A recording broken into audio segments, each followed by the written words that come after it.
Vamos a aprovechar que están de pie, inclinen su rostro y vamos a orar al Señor. Padre, seas bendito, Dios, en medio nuestro. En un día tan especial, Señor, en el que la Iglesia de Jesús es el camino con sus pastores, se rinden a ti, Dios, agradecidos por el 9º aniversario de la Iglesia, porque ha sido tu presencia quien les ha sostenido, porque ha sido tu presencia, Padre, quien les ha prosperado. Y por ello, hoy no solo rinden sus labios, sus voces, pero también su corazón, Señor, y su pensamiento. Los entregamos a ti, pidiéndote, Señor, que sea tu voluntad la que se manifieste, que sea tu gracia, mi buen Padre, la que permita, Señor, que hoy, a través de tu palabra, se marque el rumbo de la Iglesia y tu presencia se haga manifiesta. Padre, seas bendito en el nombre de Jesús. Amén. Amén. Ocupen su lugar. Ocupen su lugar. Y voy a pedirles que abran su Biblia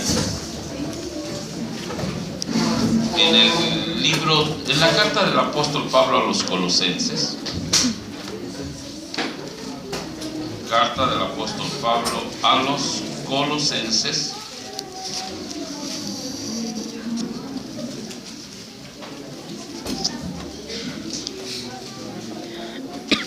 Y permítanme darle lectura, sigan con su vista, el capítulo 1, carta del apóstol Pablo a los Colosenses, el capítulo 1. Escúchenlo, por favor, síganlo con su vista.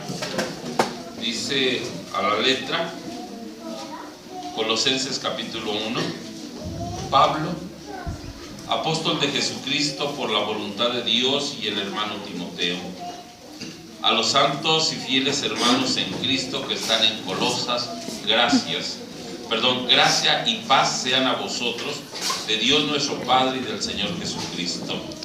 Siempre orando por vosotros, damos gracias a Dios, Padre de nuestro Señor Jesucristo, habiendo oído de vuestra fe en Cristo Jesús y del amor que tenéis a todos los santos, a causa de la esperanza que os está guardada en los cielos, de la cual ya habéis oído por la palabra verdadera del Evangelio, que ha llegado hasta vosotros, así como a todo el mundo, y lleva fruto, y crece también en vosotros, desde el día que oísteis y conocisteis la gracia de Dios en verdad, como lo habéis aprendido de Epafras, nuestro consiervo amado, que es un fiel ministro de Cristo para vosotros, quien también os ha declarado vuestro amor en el Espíritu, por lo cual también nosotros, desde el día que lo oímos, no cesamos de orar por vosotros y de pedir que seáis llenos del conocimiento de su voluntad en toda sabiduría e inteligencia espiritual,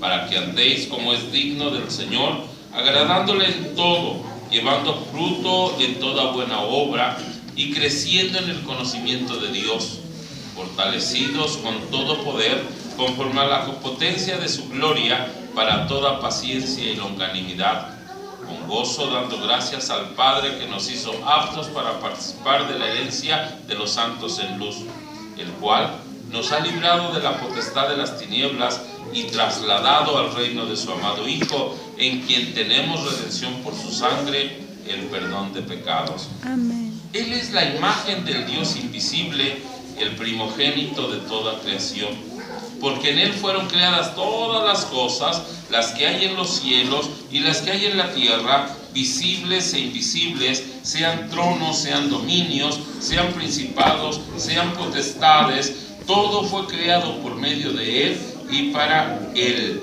Y Él es antes de todas las cosas, y todas las cosas en Él subsisten. Y Él es la cabeza del cuerpo, que es la Iglesia, el que es el principio, el primogénito de entre los muertos, para que en todo tenga la preeminencia, por cuanto agradó al Padre que en Él habitase toda plenitud, y por medio de Él reconciliar consigo todas las cosas, así las que están en la tierra como las que están en los cielos, haciendo la paz mediante la sangre de su cruz.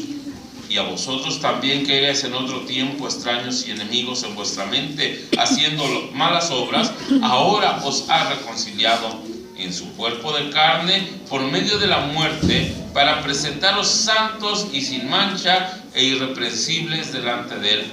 Si en verdad permanecéis fundados y firmes en la fe, y sin moveros de la esperanza del evangelio que habéis oído, el cual se predica en toda la creación que está debajo del cielo, del cual yo, Pablo, fui hecho ministro. Amén. Amén. Bien, leo hasta ahí.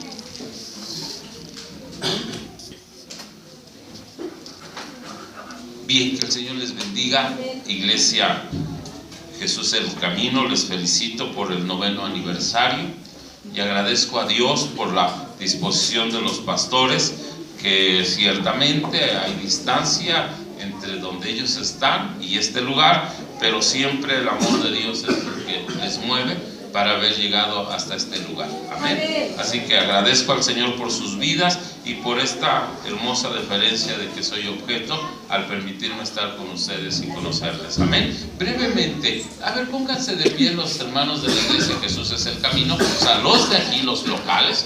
Yo sé que Cristo es la antorcha y Jesús es el camino, es uno solo, pero los locales, miren qué hermoso, es un bonito grupo, los felicito y agradezco que se hayan puesto de pie. Tomen su lugar, por favor. ¿Sí? No quiero ser gravoso. Estos últimos meses Dios me ha estado enseñando mucho. Hasta hace todavía un año yo predicaba 2 horas, 1:30, 2 horas, y ya ahora ya no, ya aprendí. Y conozcan la ley. ¿Sí? Quien predica media hora sabe lo que dice. Quien predica más de media hora dice lo que sabe. Y quien predica más de 1 hora no sabe ni lo que dice. ¿Sí? Entonces yo estoy en el primer rango. Así que no se preocupen, no voy a tardarme mucho y quiero que ustedes estén atentos.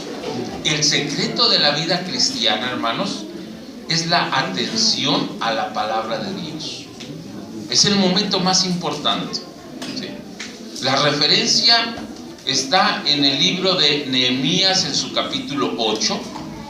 Saben que el pueblo de Israel, la ciudad de Jerusalén específicamente, fue destruida en el año 586. Los judíos fueron expulsados de su tierra, llevados cautivos, y ellos habían recibido de parte de Dios una ley muy estricta, que solo a Dios se le podía adorar en el templo. Y cuando Babilonia vino y destruyó el templo, ellos se quedaron sin un lugar de adoración. Y al haber sido llevados cautivos, su religión casi se pierde. Por más de 100 años, el pueblo de Israel solo estuvo adorando junto a los ríos de Babilonia. Incluso se popularizó ese tema, porque allí cantaban y lloraban la tragedia de haber sido expulsados. Más o menos 130 años después de haber sido expulsados, llegó Nehemías, llegó Esdras. Esdras es reconocido como un escriba versado en la ley de Dios y la disposición de su corazón. El libro de Esdras 7:10 lo dice muy claro, porque Esdras había preparado su corazón para inquirir la ley de Dios, para cumplirla y para enseñar en Israel sus estatutos y preceptos. Esa actitud de un hombre cambió literalmente todo el panorama aún del pueblo de Israel.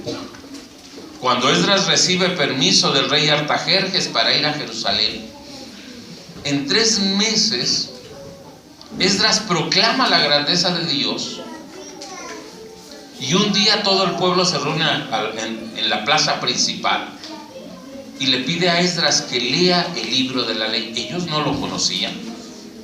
Era una generación que ya no tenía relación con el libro de la ley. Y Nehemías 8 relata ese momento en que Esdras desde muy temprano lee la Biblia ante ellos, y a mediodía todo el pueblo está llorando. Nehemías, bueno, Esdras y los levitas que estaban allí, le dicen al pueblo que no lloren, que lo importante de conocer la ley de Dios es vivirla.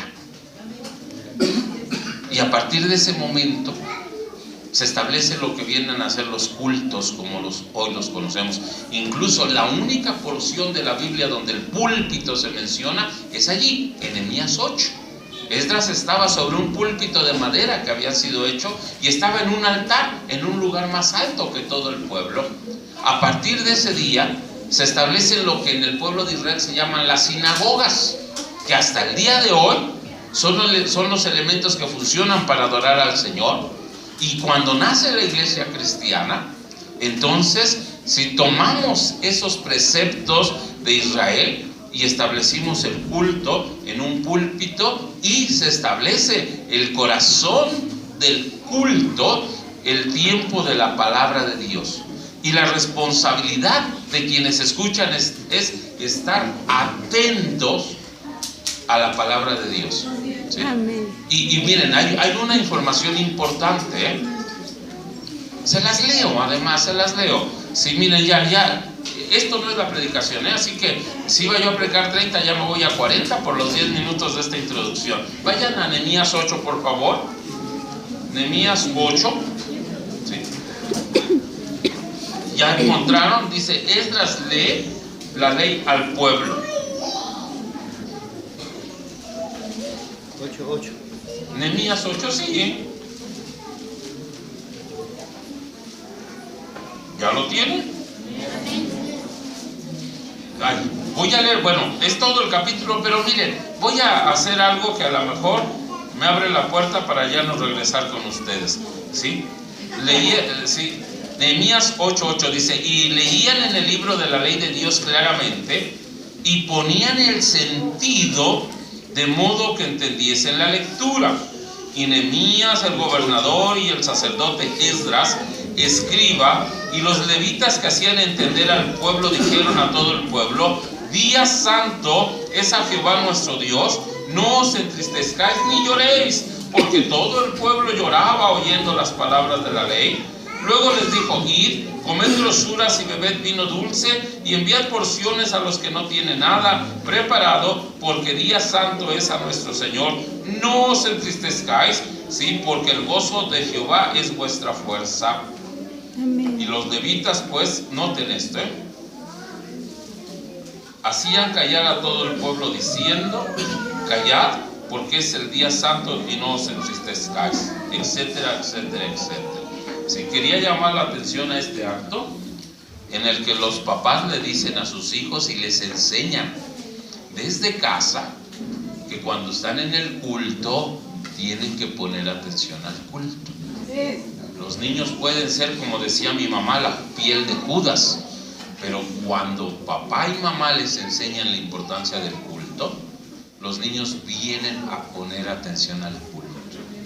De otra manera, lo que han hecho las iglesias más grandes es sacar a los niños para que no interrumpan a los adultos. Yo no estoy de acuerdo con eso. Yo lo que creo que los niños son parte del culto y que tienen que estar atentos, pero aquí son papá y mamá los que les enseñan a los niños. Y en lugar de estar, es papá a la mano derecha, los niños al centro y mamá a la mano izquierda. Ese es el lugar donde deben de sentarse las familias, porque vienen como familia. ¿Sí? A ver, párense los matrimonios que están presentes. Perdónenme, les dije, ya de esta no me vuelvo a invitar a la hermana Dominita ni el hermano. ¿Sí? Hermano, su esposa. Y están divorciados, o estas dos son sus niñas. Yo llegué al último. ¿Mandé? Yo llegué al último. Pero ellas son sus niñas. Así es. Bueno, miren qué bueno, gracias a Dios. ¿Y los suyos, hermano? También están allí. Bueno, deben de estar al centro. Pero acá yo veo dos solteros. ¿Dónde está la esposa? ¿Le vienen peleados? Porque si vienen peleados no hay problema. No, si no, entonces cerca de su esposo. ¿Sí? Bueno, ya me entendieron, ¿verdad? Ocupen su lugar. ¿Sí? Y los niños deben de estar al centro para que pongan atención. ¿Sí? Porque lo importante, hermanos, es que después del culto El comentario en casa es sobre la palabra de Dios, no sobre la iglesia. Es cuando papá le dice a mamá: ¿entendiste lo que el predicador quiso decir? Y cuando los niños entonces le preguntan a papá y a mamá: ¿y por qué lo dijo? Y eso cambia los hogares. Amén. Totalmente. Y eso marca la diferencia en la iglesia. Ahora, no estoy del todo ajeno. Una información que es importante para ustedes. De las iglesias del Nuevo Testamento, solo hubo 2 que Pablo no fundó. 2. Y una de ellas es exactamente la iglesia de Colosas. Pablo no la fundó. La otra es la iglesia de Laodicea. ¿Quieren verlo? Vayan al mismo Colosenses, a su capítulo 2. ¿Sí? Colosenses, en su capítulo 2, el versículo 1. Dice el texto sagrado: porque quiero que sepáis cuán gran lucha sostengo por vosotros y por los que están en la Odisea y por todos los que nunca han visto mi rostro. O sea, Colosas y la Odisea no conocían a Pablo, porque Pablo no los había fundado. ¿Sí? Pero las noticias y la razón del por qué Pablo escribe la carta, ¿quién fundó Colosas? Lo dice allí, hermanos, en el versículo 7. Como lo habéis aprendido de Epafras, nuestro consiervo amado, que es un fiel ministro de Cristo para vosotros. ¿Sí? ¿Y quién le platicó a Pablo la situación de Colosas? Fue Epafras. Vean en el versículo 8 que dice: quien también nos ha declarado vuestro amor en el Espíritu. O sea, Epafras funda la iglesia y le da una información a Pablo. Y a través de esa información, Pablo escribe esta hermosa carta. Que el tema central de esta carta es la preeminencia de Cristo. Ese es el tema central de esta carta. ¿Qué estaba pasando? En el primer siglo de historia del cristianismo, la década de los 50 fue una década conflictiva espiritualmente. Fue cuando nacieron la mayoría de pensamientos filosóficos. Grecia había quedado atrás como imperio hacía casi 300 años. Sin embargo, su influencia era muy grande aún en esas regiones. Y las enseñanzas de los griegos estaban despertando en la década de los 50. Cuando menos 3 grupos muy importantes estaban resurgiendo. Entre ellos eran los agnósticos, ¿sí?, los ascetas y los panteístas. Y estos 3 grupos estaban causando estragos dentro de la iglesia. Los panteístas decían que todo es Dios. Ese es vamos a decir, el cordón umbilical del panteísmo. Este púlpito es Dios. Es decir, Dios está en todas partes. Cuando a alguien les dice a ustedes: si tú quieres adorar a Dios, hasta en una piedra lo adoras, es panteísta. Porque se ve a Dios en todas partes. Los agnósticos enseñaban la dualidad de la vida. ¿Sí? Y mencionaban que el mal estaba en la carne. Y que como consecuencia de ello, tenían que maltratar la carne. Y eso hacía que entonces los sacrificios y la idolatría estaba propagándose totalmente. Y eso estaba entrando a la iglesia. Al hablar de la dualidad, se presenta un problema que se da mucho en nuestras iglesias. La pregunta: ¿es bueno o es malo? Y a través de hacer la pregunta, terminamos ignorando muchas cosas. Por ejemplo, el día de ayer Hubo un congreso de adolescentes, sí supieron, ¿verdad? ¿Y no fueron? No. Bueno, Dios me permitió estar allí. Y al final, sí, se hace una tómbola y me mandan como 100 preguntas. Y el pastor que las leyó antes que yo dijo: Pastor Pedro, no veo caso que usted conteste esto. Yo le dije: es cuando más caso le veo, porque eran preguntas tan sencillas como: ¿es bueno bailar? ¿Es bueno tomar? ¿Es bueno ver la televisión? Hubo quien preguntó, alguna señorita debió de haber sido, decir: ¿es bueno llegar virgen al matrimonio? Cosas muy sencillas, pero que hoy la juventud no las tiene claras. Y aún esa situación dentro de nuestros propios hogares se manifiesta. Miren que hace 15 días me llevé una sorpresa enorme. Me invitaron a un aniversario y a la iglesia que llego no hizo convivio por el aniversario, hizo convivio por el día de la Candelaria, porque habían comido rosca. Dije: Señor, ¿dónde estamos? Lo sorprendente es que el pastor dijo: a ver, ¿a quién le salió el muñequito? ¿Cuántos trajeron sus tamales? Dije: ¿dónde estoy? Porque ya no hay esa convicción. Hoy estamos tan confundidos que lo que hacen en el mundo lo queremos hacer nosotros. Muchos no celebran Navidad en la iglesia, pero en la casa, y hasta con sidra con alcohol. Esa confusión es terrible. Y lamentablemente es lo que nos está pasando. Y esa confusión es la razón del por qué las iglesias no crecen. ¿Me escucharon? Por eso es bueno que hoy, en el marco de su 9º aniversario, establezcamos algunos principios importantes. Y hay uno solo que debe gobernar a la iglesia en cualquier época o en cualquier entorno geográfico. Es el que Pablo le menciona a los colosenses. El capítulo 1 y el capítulo 2 de la carta establecen una verdad impresionante. Cristo es el preeminente en todo, porque Él es el Dios de la creación. Y es lo que Pablo dice cuando habla de la obra de Cristo. Dice, capítulo 1, versículo 15: Él es la imagen del Dios invisible. Está hablando contra los agnósticos.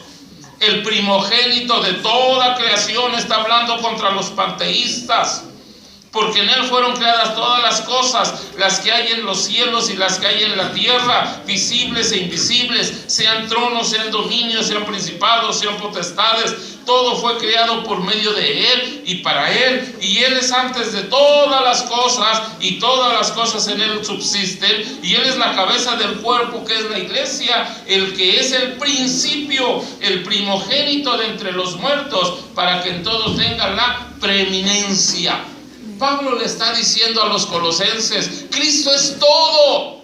Él es el creador, Él es sustentador, Él es Él es la razón principal de la creación. Y ese aspecto de decir, para que todo tenga la preeminencia, solo encierra una hermosa verdad: Él debe ser el primero en todo. Así sencillamente, hermanos, Él debe ser el primero en todo. Posteriormente, en el capítulo 3, Pablo pasa a ser muy práctico. Y probablemente esta sea la carta más práctica de todas las que Pablo escribió. Por supuesto, estoy consciente, las conozco. Por ejemplo, Efesios en su capítulo 4 dice deberes cristianos, y enumera lo que debemos de ser, y tiene una analogía muy importante. Cada una de las cartas tienen esa analogía, y si investigan más a fondo van a encontrar sorprendentemente que Pedro escribe sobre el particular, Juan escribe sobre el particular, y aún Santiago menciona el mismo concepto. La razón es porque cuando la iglesia entiende esta hermosa verdad, entonces la iglesia se evita muchos conflictos. ¿Cuál es la verdad? Cristo debe ser el primero en todo. ¿Sí? Cuando Pablo se los escribe a los filipenses, les dice: si hay virtud alguna, si algo digno de alabanza, en esto pensad. ¿Sí? Y la medida o termómetro para nuestras vidas es muy sencillo. Cualquier cosa que hagamos debe estar ceñido sobre la pregunta: ¿estoy adorando a Cristo? Y cuando nosotros pasamos por este filtro todo lo que hacemos, entonces no podemos equivocarnos. Y miren, vayan al capítulo 3. Vayan al capítulo 3. Se los voy a leer. Dice: si pues habéis resucitado con Cristo, buscad las cosas de arriba donde está Cristo sentado a la diestra de Dios. Poned la mira en las cosas de arriba, no en las de la tierra, porque habéis muerto y vuestra vida está escondida con Cristo en Dios. Cuando Cristo vuestra vida se manifieste, entonces vosotros también seréis manifestados con Él en gloria. Y da un mandamiento: haced morir pues lo terrenal en vosotros, fornicación, impureza, pasiones desordenadas, malos deseos y avaricia, cosas por las cuales la ira de Dios viene sobre los hijos de desobediencia, en las cuales vosotros también anduvisteis en otro tiempo cuando vivíais en ellas.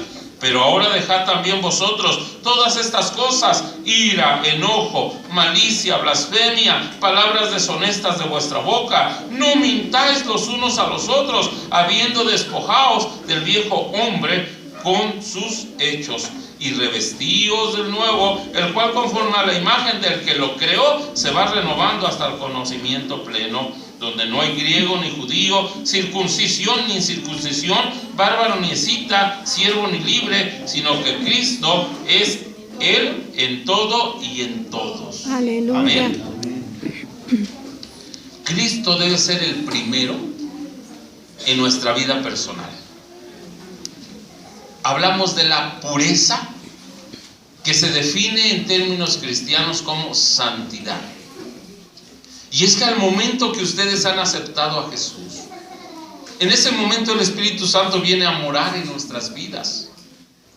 Y la consecuencia inmediata de la salvación es un cambio radical en nuestras vidas. Una transformación a la que se le llama regeneración. De modo que si alguno está en Cristo, nueva criatura es. Las cosas viejas pasaron, he aquí todas son hechas nuevas.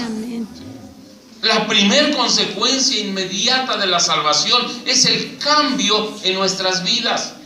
De tal forma que si nosotros no hemos sufrido ese cambio, si aún estamos batallando, amados hermanos, con nuestros miembros en la carne, sencillamente es porque no somos cristianos. Aun cuando vengamos a la iglesia, seamos fieles y constantes domingo tras domingo, la respuesta inmediata de la salvación es la transformación de nuestras vidas y se debe manifestar en nuestro testimonio. Aleluya. He dicho, amados hermanos, si no hay la preeminencia de Cristo en nuestras propias vidas, no hay salvación, porque usted y yo somos cartas leídas del mensaje de Cristo. Y si la gente que nos rodea no ve a Jesús en nuestras vidas, no cree en Él. Antes, al contrario, cuando la gente que nos rodea ha tenido relación con un mal cristiano, nunca quiere conocer a Cristo. Dice, para ser como Él, usa la palabra hipócrita. Y aún nos han llegado a decir, prefiero quedarme donde estoy antes de ser como los que van allí. Y nosotros tenemos que entender que el primer lugar donde debe reinar Cristo es en nuestras propias vidas. Y Pablo les hace una lista a los hermanos de Colosas. No les está hablando a los inconversos, les está hablando a los hermanos de Colosas. Vean en el versículo 5, ¿sí? 5 y 6 dice: haced morir pues lo terrenal en vosotros, fornicación, impureza, pasiones desordenadas, malos deseos, y aún dice la avaricia, que es idolatría. Y en el 6 dice: cosas por las cuales la ira de Dios viene sobre los hijos de desobediencia. Vienen a la iglesia, son hijos, pero están en el estatus de ser desobedientes.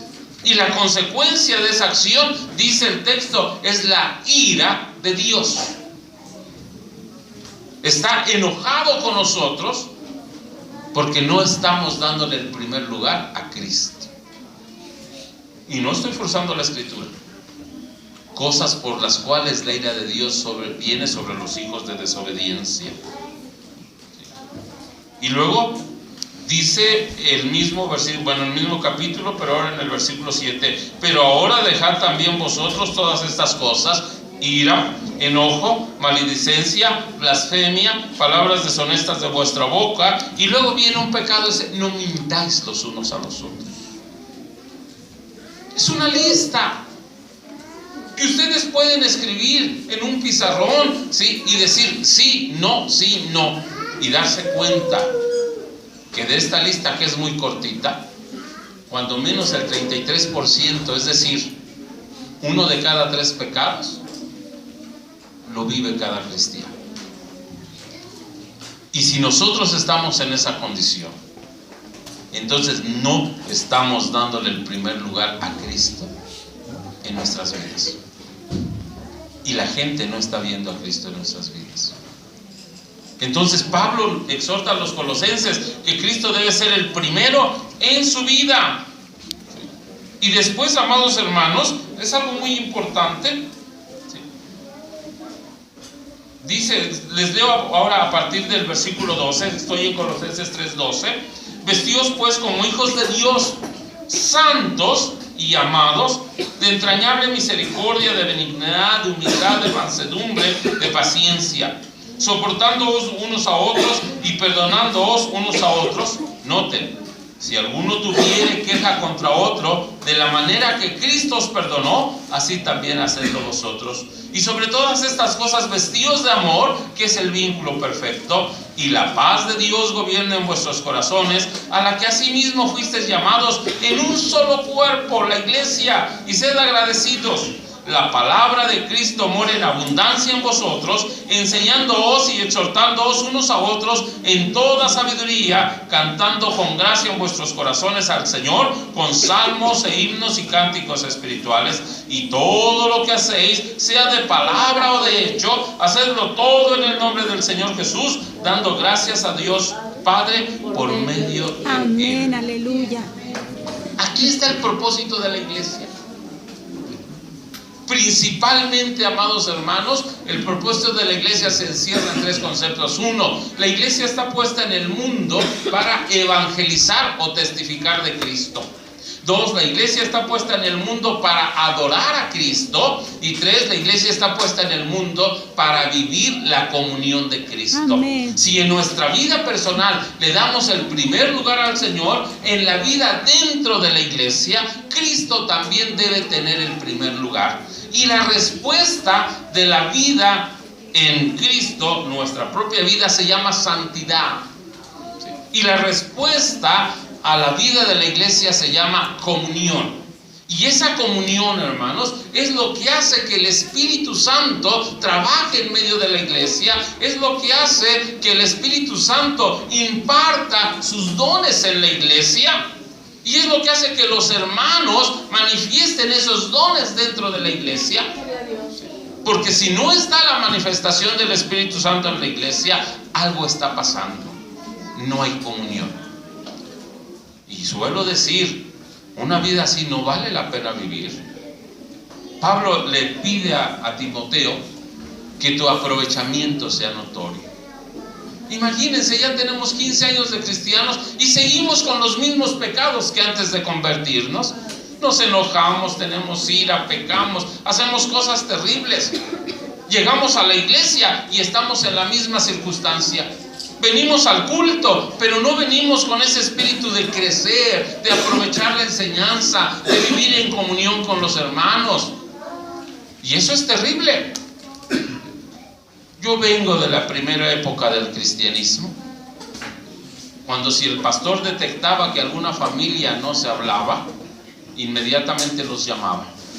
Y si era necesario, se tenía que hacer un culto de reconciliación, porque sabíamos que donde hay problemas, el Espíritu Santo no se manifiesta.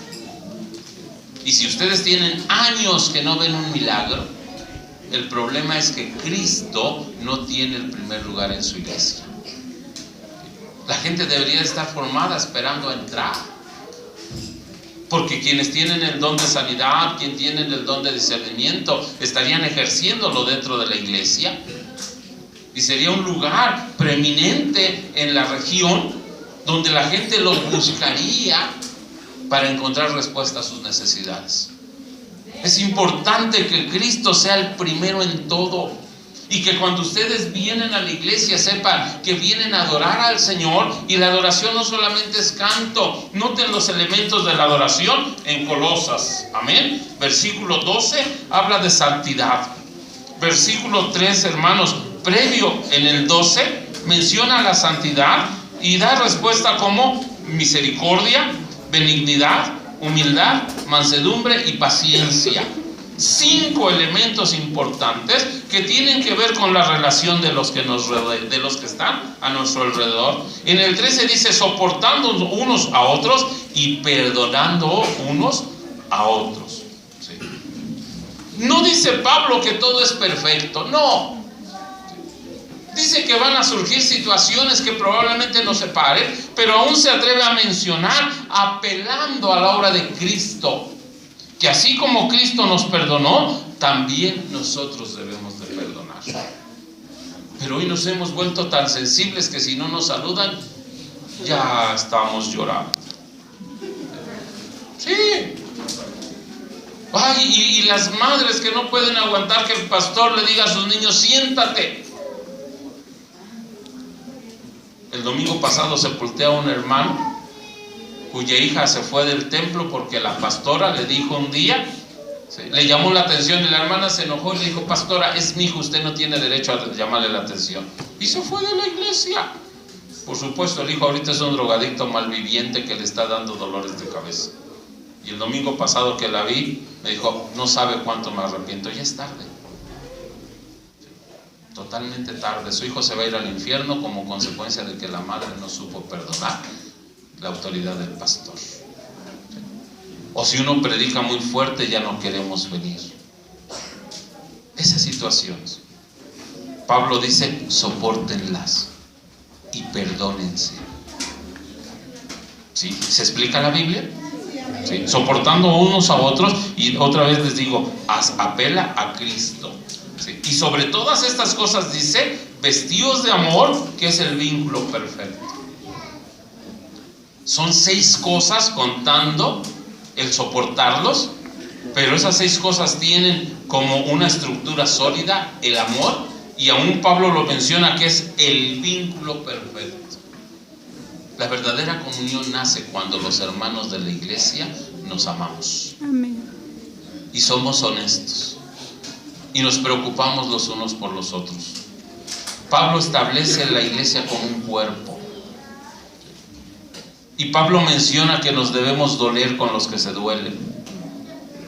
Primera de Corintios 12. La unidad de la iglesia se da cuando aprendemos a amar a la iglesia.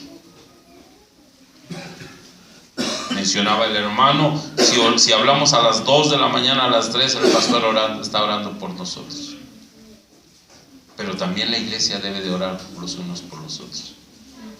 El problema es que a veces ni siquiera oro por mi esposo o mi esposa ora por mí.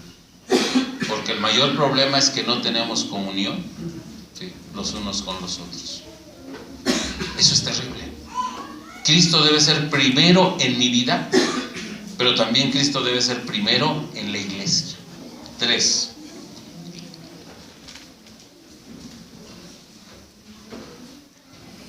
Dice el versículo 18. Y me salto rápido porque ya estoy ganándole al tiempo. ¿Sí? Habla del trabajo, versículo 17, y todo lo que hacéis, sea de palabra o de hecho, hacedlo en el nombre del Señor Jesús. Un elemento de la adoración es la gratitud. Venimos porque estamos agradecidos con el Señor.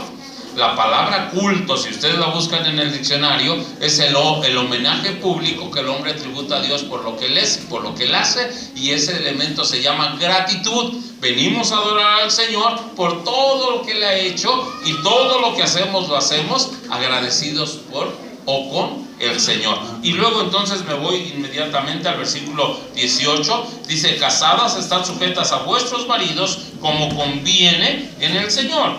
Maridos, amad a vuestras mujeres y no seáis ásperos con ellas. Hijos, obedeced a vuestros padres en todo, porque esto agrada al Señor. Padres, no exasperéis a vuestros hijos, para que no se desalienten. ¿Dónde creen que hay que darle el primer lugar a Cristo? En nuestra casa. Primero en nuestra vida, segundo en la iglesia y tercero en la casa. ¿Cómo estamos en este particular? Maridos, amad a vuestras mujeres. ¿Qué es el amor? Es la manifestación de la necesidad del ser amado. Pero el amor se manifiesta, 1, en el respeto, 2, en el cariño, 3, en la necesidad. Y si hablara yo de matrimonio, descalificaría a muchos. Porque tan solo en el respeto, nosotros los mexicanos tenemos una cultura muy pobre y tratamos a la esposa como un objeto, como un mueble, como una sirvienta cuando bien les va. Porque la idea del esposo es que la esposa está para hacer de comer, para lavar y planchar, porque no sirve para otra cosa. Cuando se trata de pedir la opinión, le decimos: cállate, tú que sabes. Y si hablamos de respeto, le decimos gorda, chaparra, fodonga, aprieta, 1000 cosas que no hablan de respeto, hablan de agresión. Y por eso las hermanas tienen esa cara triste y están enfermas, porque quien debiera de amarlas y mostrárselos respetando, no lo hace. Y otra vez, Pablo apela a la obra de Cristo. Así como Cristo amó a la iglesia y se entregó a sí mismo por ella para santificarla. Si Cristo es el primero en todo, se debe manifestar en mi relación con mi esposa, y la debo de tratar con cariño, con respeto, con esmero, porque es una bendición de Dios a mi vida. Y lo mismo, si yo como mujer le doy el primer lugar a Cristo, debo tratar con honra a mi esposo. No criticarlo, no juzgarlo, no menospreciarlo, amados hermanos, ¿sí? Con relación a nuestros hijos. En nuestro hogar, Cristo debe ser el primero en todo. Y miren, Pablo le dice a los colosenses una situación que muchas veces no entendemos, ¿sí? Dice literalmente: padres, en el versículo 20, hijos, obedeced a vuestros padres en todo, porque esto agrada al Señor. Obedeced a vuestros padres en todo, porque esto agrada al Señor. Ayer me preguntaron los adolescentes, ¿sí? Si mi mamá y mi papá no están de acuerdo con mi novio, ¿qué tengo que hacer? Dejarlo. Sí, ella esperaba que yo le dijera: vete de tu casa con el novio. No. Si papá y mamá no están de acuerdo, déjalo. ¿Sí? Porque papá y mamá no se equivocan, tienen un discernimiento especial. Amén. Y todo lo que hacen papá y mamá es para proteger a los hijos, no para dañarlos. No hay amigos en el mundo. El amigo más cercano siempre está pensando en tu destrucción para levantarse sobre ti. Pero papá y mamá no son amigos, son padres, y siempre querrán lo mejor para ti. Esto es lo que está diciendo Pablo.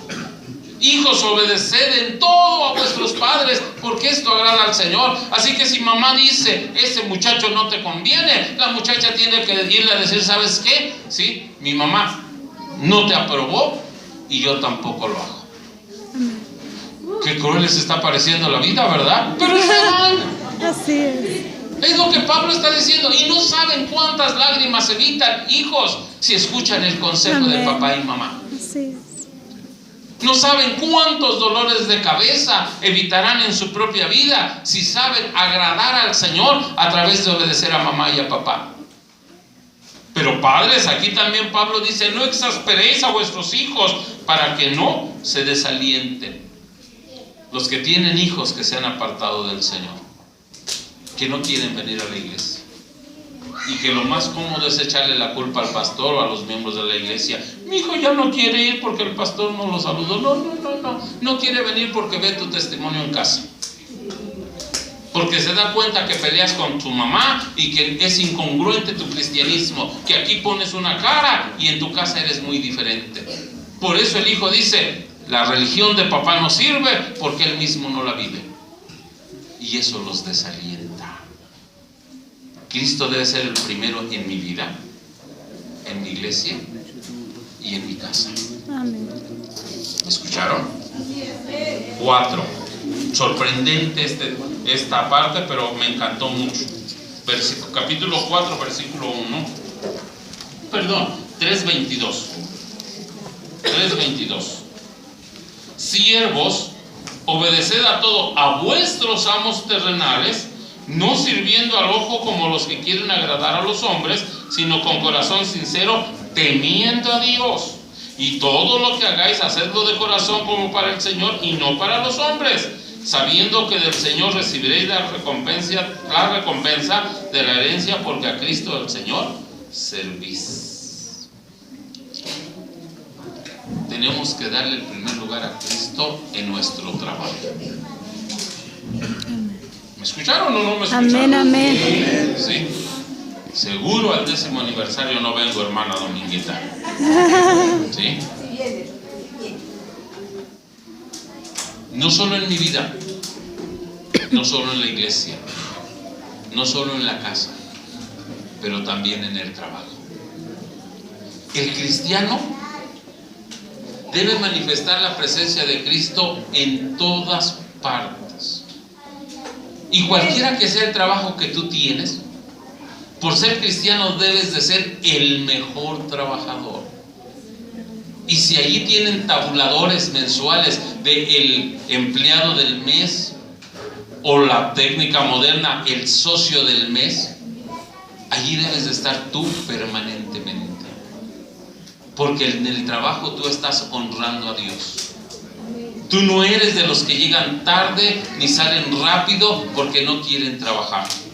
Si eres cajera de banco, no eres la cajera que todo el día está mal encarada y cuando te llegan a cambiar el cheque lo haces de mala manera. Eres la persona noble, amable, que marca la diferencia, que todos quieren visitar porque destila la presencia del Señor. Eres el trabajador en tu empleo productivo, que le estás dando a ganar a la empresa más que cualquier empleado y no les estás diciendo: te estoy volviendo rico. Pablo dice: háganlo como para el Señor, porque del Señor es de quien van a recibir la recompensa. Amén. Del Señor van a recibir la recompensa, hermanos. Ustedes no tendrían que estar pidiendo un aumento. Ustedes le deberían de estar diciendo al patrón: no me aumente, todavía no me lo merezco. Pero si tienes, no me aumente. Es risible, así funciona. De veras, hermanos, así funciona. No estamos acostumbrados, porque muchos de nosotros hemos divorciado nuestro cristianismo de nuestro trabajo. Y somos la media de toda la gente. Llegamos tarde, ocupamos tiempo o tratamos de perder tiempo, no somos productivos. Lo peor, como los demás, cuando podemos robarnos algo del trabajo, nos lo robamos. Sea un lápiz, sea una hoja, sea un clavo, cualquier cosa que está en el trabajo no es nuestro. Mi hija es chef. Estuvo trabajando en una pastelería y le dije: hija, no tienes derecho ni siquiera a comerte una galleta porque no te pertenece. Antes de comérsela, la pagaba y le decía a la dueña de la pastelería: me voy a comer una galleta, aquí está. Al principio la dueña abría los ojos, ¿sí? Y cuando se dio cuenta con quién estaba tratando, le dijo: te vas a hacer cargo de toda la pastelería porque no he encontrado nadie tan honrado como tú. De ese tamaño. Porque a Cristo se le honra en todo lugar. No echen a perder la zona.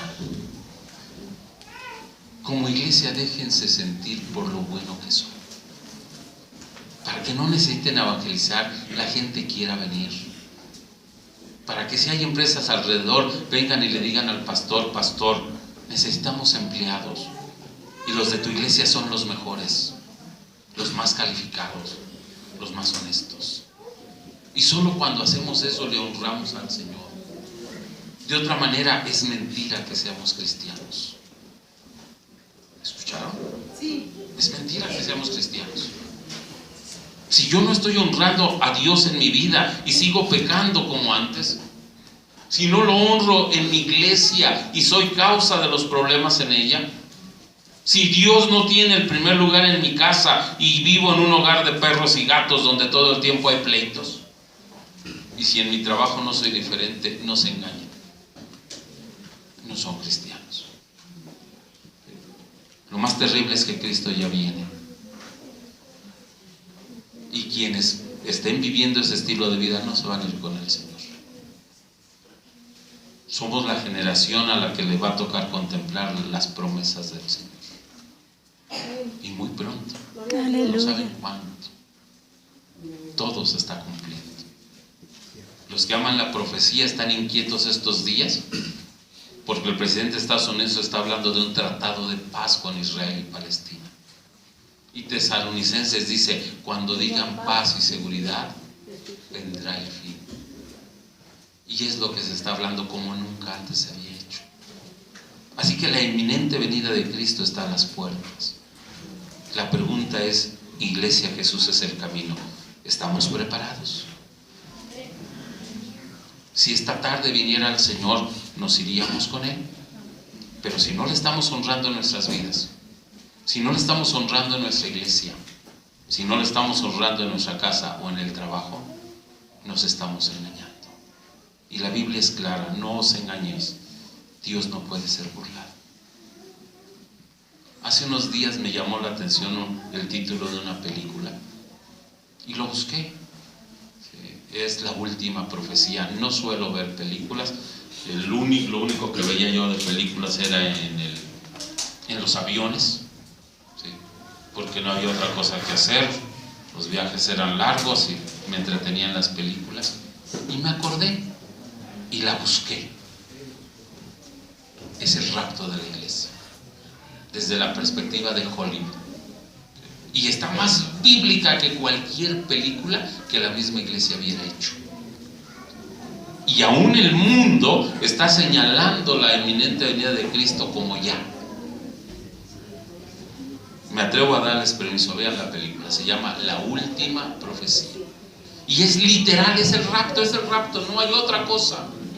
Y lo triste de la película es exactamente que cuando se dan cuenta que es el rapto, van a buscar a la gente de la iglesia. Y hay gente en la iglesia.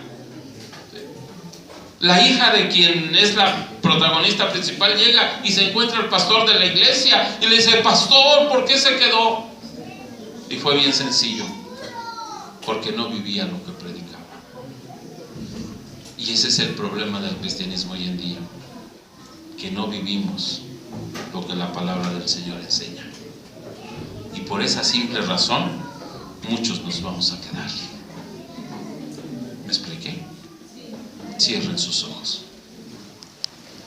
Y exclusivamente voy a pedirle a los miembros de Jesús es el camino que pasen. Y no les estoy diciendo si quieren pasar, les estoy pidiendo que pasen, que doblen sus rodillas. Doblen sus rodillas, hermanos, por favor. Nuestra vida al Señor en adoración. En este momento vamos a hacerlo en oración. Cierren sus ojitos, cierren sus pensamientos. Solo son ustedes y Dios. Y por supuesto, yo no conozco su vida, pero ustedes sí la conocen y saben cuál es su necesidad. Y si Dios quiso establecer esta congregación en este lugar, es porque Dios quiere usarla para expandir el evangelio Y el Evangelio no se expande con micrófonos, se expande con nuestra vida, con nuestro testimonio. Que la gente del poblado venga. Pero si hubiese alguna familia o algunos jovencitos que no tuvieran comunión, en su momento, perdónense. Una vaya al lugar de la otra y pídanse perdón. Y cuando vengan a la iglesia, adoren al Señor en unidad plena, en comunión total. Que no haya nada que nos avergüence de la presencia del Señor o que Él se aleje de nosotros avergonzados. Cuando Pablo le escribe a los hebreos en su capítulo 11, tiene un hermoso versículo hablando de aquellos hombres que son considerados héroes de la fe, en el que dice: por lo cual Dios no se avergüenza de llamarse Dios de ellos. Y que sea la tónica de la iglesia: Jesús es el camino. Dios no se avergüence de llamarse su Dios. Dios sienta orgullo de ser el Dios de ustedes y se manifiesta en su corazón. Padre, esta tarde los miembros de la iglesia Jesús es el camino, con su pastor, nuestro hermano Virginia, están de rodillas ante tu presencia y te están agradeciendo, Señor, la bendición de esta casa, que no fue fácil, Señor, indudablemente. Todos ellos trabajaron, Padre, todos ellos convidaron de las gracias que tú les habías dado para poderla construir.